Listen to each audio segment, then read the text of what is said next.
नमस्कार मित्रों, मैं हूं बीएल चौहान आज एक नए वीडियो के साथ। तो आज का जो टॉपिक है वह है क्लास 7 सोशल साइंस का चैप्टर नंबर 15 वृत्तर भारत। इतिहास से संबंधित टॉपिक है। भाग जो तीसरा है 7वीं क्लास का वह है इतिहास। उसका जो टॉपिक है 15वां वृत्त भारत।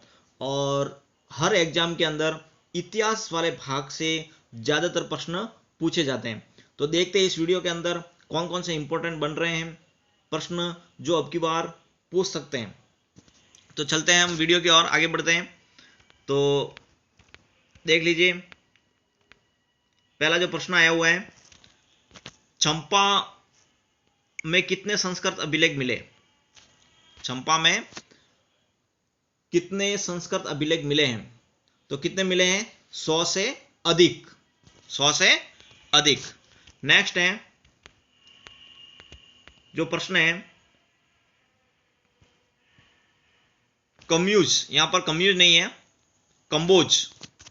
कंबोज जिसको कहते हैं कंबोज। कंबोज के कौन से नरेश, यहां पर जो है वो कंबोज है। कंबोज के कौन से नरेश ने कुल 325 छंदों का चार, क्या लिखा हुआ यहां पर, 4 अभिलेखों की रचना की? वो है यशोवर्मन। कौन है? यशोवर्मन। नेक्स्ट है, जावा की सबसे लोकप्रिय मूर्ति का नाम क्या? मोस्ट इंपॉर्टेंट प्रश्न है। जावा की सबसे लोकप्रिय मूर्ति का नाम क्या है? भट्टार गुरु। मोस्ट इंपॉर्टेंट प्रश्न है। नेक्स्ट है, भारतीय वर्ण व्यवस्था में वर्णित 4 वर्णों के नाम बताइए। 4 वर्णों के नाम बताइए। तो वही आप जानते हैं, ब्राह्मण, क्षत्रिय, वैश्य और शूद्र। नेक्स्ट है,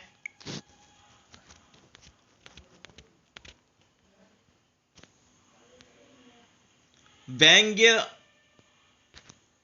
व्यंग, ये जो शब्द है व्यंग, जावा का लोकप्रिय नाटक है। मोस्ट इंपोर्टेंट प्रश्न है। व्यंग जावा का लोकप्रिय नाटक है। वास्तव में यह नाटक छाया नाट्य का रूप है। किसका रूप है? छाया नाट्य का रूप है, जिसमें छायाकृति द्वारा पुतलियों का अभिनय कराया जाता है। व्यंग के कथानक मुख्यतः रामायण एवं महाभारत से लिए गए। तो व्यंग्य जावा का एक लोकप्रिय नाटक है और वास्तव में ये नाटक जो है वो छाया नाटक का ही रूप है और इसमें छाया आकृति पुतलियों का अभिनय कराया जाता है और ये किससे संबंधित होते हैं? रामायण और महाभारत से। नेक्स्ट है,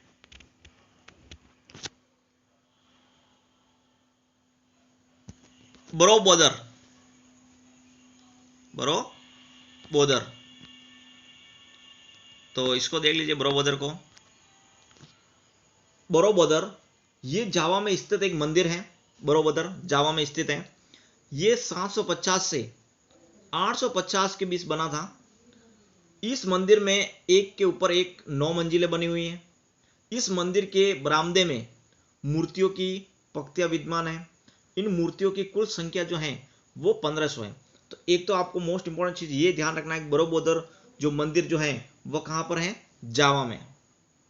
ये 750 से 850 के बीच में बना था और इनकी मूर्तियों की संख्या है 1500।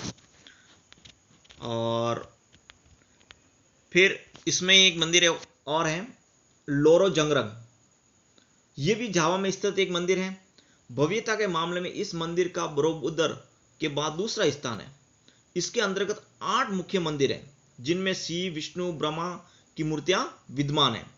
तो लोरो जंगरंग भी कहां पर है? जावा के अंदर। दूसरा स्थान है इसका बरोबोदर के बाद। तो ये दोनों मंदिर आपको ध्यान रखना है, जावा के अंदर है। नेक्स्ट है अंकोर वाट। अंकोर वाट का मंदिर, मोस्ट इंपोर्टेंट प्रश्न है। अंकोर वाट का मंदिर ये कंबोज, कंबोडिया में स्थित है। विष्णु का मंदिर है। कहां पर स्थित है? कंबोज, कंबोडिया में स्थित विष्णु का मंदिर है। इस मंदिर के मध्य और किनारे के शिखर उत्तर भारतीय शैली में निर्मित हैं। इस मंदिर की सामान्यता बहुत हद तक भारतीय मंदिरों से है। मंदिर की 4 दीवारी से बाहर 60 फीट चौड़ी खाई है और 37 फीट चौड़ा पत्थर का रास्ता है।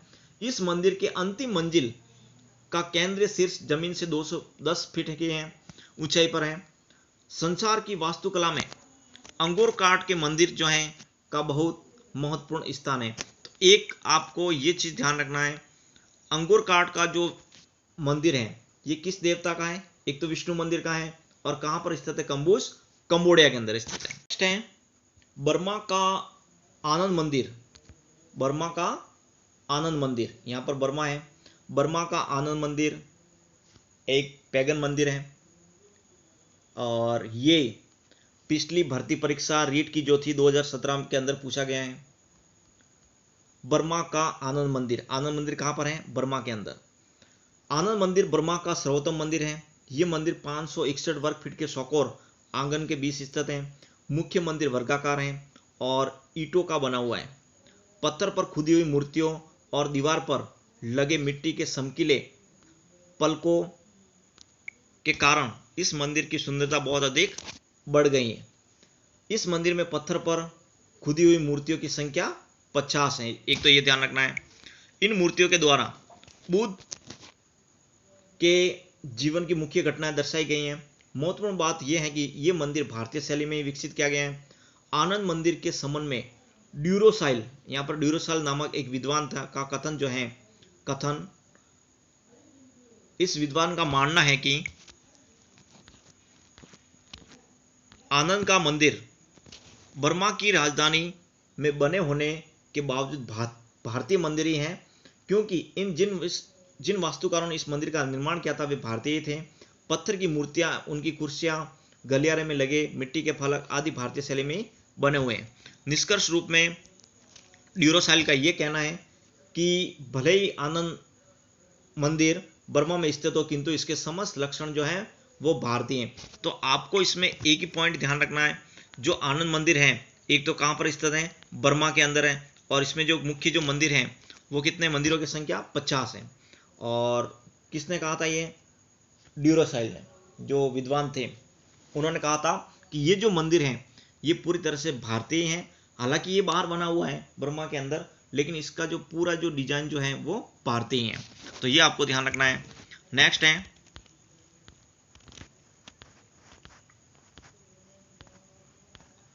निम्नलिखित में से किसके शासनकाल तक भारत कला, निम्नलिखित में से किसके शासनकाल तक भारत कला, साहित्य, शिक्षा और विज्ञान में संपूर्ण विश्व में आगे थी?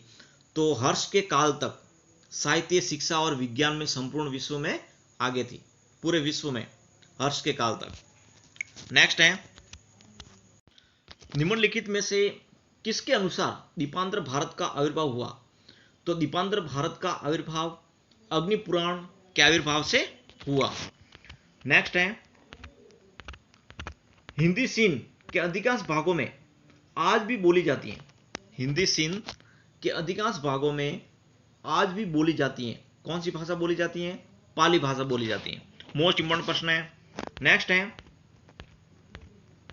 राजा यशोवर्मन द्वारा स्थापित आश्रमों की संख्या कितनी है? 100 है। राजा यशोवर्मन द्वारा स्थापित आश्रमों की संख्या 100 थी। कितनी थी? 100। नेक्स्ट है निम्नलिखित में से किस शासक ने, निम्नलिखित में से किस शासक ने अपने पुत्र और पुत्री को बौद्ध धर्म के स्थायी प्रसारक के रूप में नियुक्त किया? बौद्ध धर्म के प्रसार के लिए स्थायी प्रसारक के रूप में पुत्र और पुत्री को नियुक्त किया था, वह था शासन करने वाला अशोक।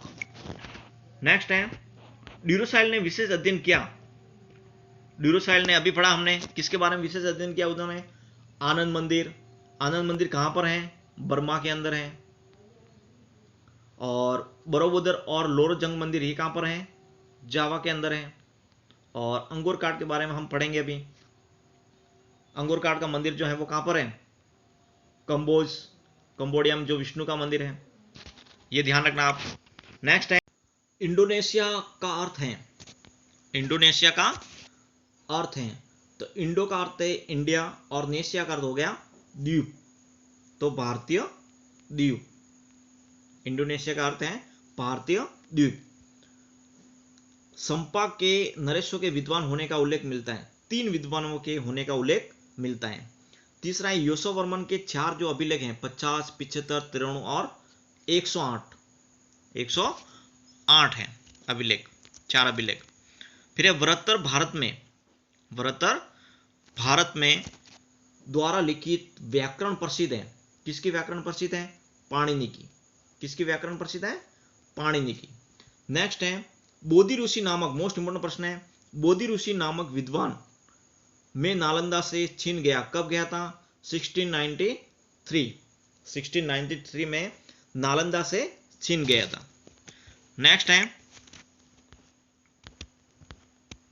इस बात का उल्लेख कहां मिलता है? इस बात का उल्लेख कहां मिलता है कि जम्बूद्वीप से अलग द्वीपांतर भारत का आविर्भाव हुआ? जम्बूद्वीप से अलग, तो इसका अभी हमने पढ़ा था, अग्नि पुराण में मिलता है। नेक्स्ट है इंडोनेशिया का अर्थ, अभी पढ़ा हमने, भारतीय द्वीप। इंडोनेशिया का अर्थ है भारतीय द्वीप। नेक्स्ट है चंपा में कितने संस्कृत अभिलेख मिले? पढ़ा था हमने, 100 से अधिक अभिलेख। नेक्स्ट है किस स्थान पर मिले संस्कृत के अभिलेख? साहित्य की दृष्टि से उच्च कोटि के, तो कंबोज में मिले अभिलेख, जो साहित्य की दृष्टि से सर्वश्रेष्ठ कोटि के माने जाते हैं, कंबोज में। नेक्स्ट है किन भारतीय रचनाओं का जावी भाषा के गद्य में अनुवाद किया गया? तो रामायण और महाभारत का जावी भाषा में गद्य अनुवाद किया गया, रामायण और महाभारत का। नेक्स्ट है भारत एवं चीन के संबंधों का लंबा इतिहास कब प्रारंभ होता है? 2री सदी से। कब प्रारंभ होता है? 2री सदी ईसा पूर्व से। 2री सदी ईसा पूर्व से। नेक्स्ट है नियति लामा धर्म की नींव किसने रखी? ये नियति लामा नहीं है, ये है तिब्बती लामा। शब्द इसमें थोड़ा मिसप्रिंट हो गया है। तिब्बती लामा धर्म को नव शांति रक्षित और परम संभव नामक विद्वानों ने रखी। तिब्बती लामा धर्म की जो नींव जो है वो शांति रक्षित और परम संभव नामक विद्वानों ने रखी। नेक्स्ट है बर्मा और श्याम का मुख्य धर्म क्या था?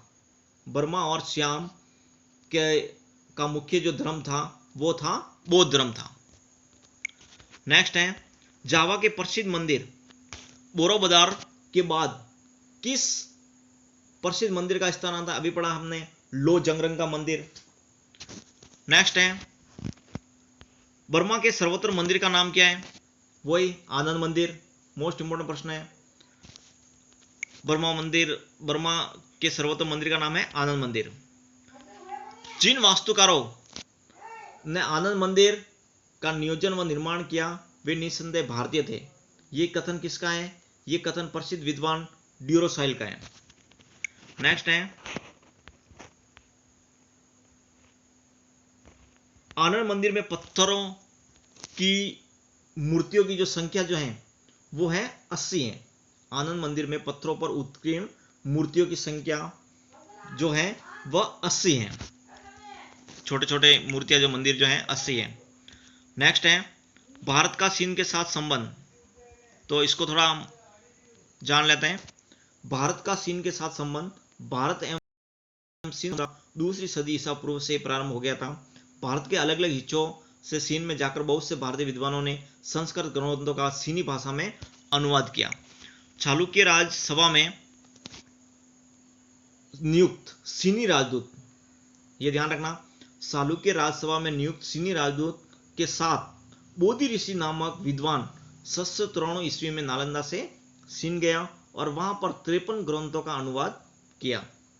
चीनी राजदूत जो था उसके साथ एक विद्वान बोधि ऋषि नामक का जो विद्वान था वह 793 ईस्वी में नालंदा से चीन गया था और वहां पर उसने 53 ग्रंथों का अनुवाद किया था। नेक्स्ट है तिब्बत में भारतीय संस्कृति का प्रभाव। तो तिब्बत में भारतीय संस्कृति का प्रभाव, तिब्बत आज से ही नहीं बल्कि प्राचीन काल से ही भारतीय संस्कृति के प्रभाव में रहा है। शांति रक्षित और पदम संभव नामक विद्वान तिब्बत गए। वो पहले जो आया था परम संभव, वो पदम संभव एक ही है, नामक विद्वान तिब्बत गए और वहां पर तिब्बती लामा धर्म की स्थापना की। किस किसने की? शांति रक्षित और पद्म संभव, ये ध्यान रखना आपको। इन लोगों ने वहां पर संस्कृत ग्रंथों का प्रसार करने के साथ साथ इसका अनुवाद करने के लिए प्रतिभावान व्यक्ति भी तैयार किए। नेक्स्ट है तिब्बत में भारतीय संस्कृति का प्रभाव, ये हमने देख लिया अभी। और फिर है भारतीय संस्कृति के प्रसार में सम्राट अशोक का योगदान। सम्राट अशोक का योगदान किस प्रकार था? तो भारतीय संस्कृति के प्रसार में सम्राट अशोक का अत्यंत महत्वपूर्ण योगदान रहा। भारतीय संस्कृति के प्रसार के लिए अशोक ने लंका में अपने पुत्र एवं पुत्री को भारतीय धर्म दर्शन के स्थायी प्रसारक के रूप में नियुक्त किया था और इससे वृहद भारत के निर्माण को बहुत बल मिला। तो ये थे वृहद भारत के मोस्ट इंपोर्टेंट प्रश्न। वीडियो का एक एक पॉइंट ध्यान से समझिए, वीडियो को पूरा देखिए और अधिक से अधिक वीडियो को लाइक करें, अपने मित्रों के साथ शेयर करें और यदि आप इस वीडियो पर पहली बार आए तो वीडियो को सब्सक्राइब करें और पास में बेल आइकन जो है वो भी प्रेस कर लें ताकि हर नए वीडियो की नोटिफिकेशन आप तक पहुंच सके। मिलते हैं एक नेक्स्ट वीडियो में एक नए टॉपिक के साथ। जय हिंद, जय भारत।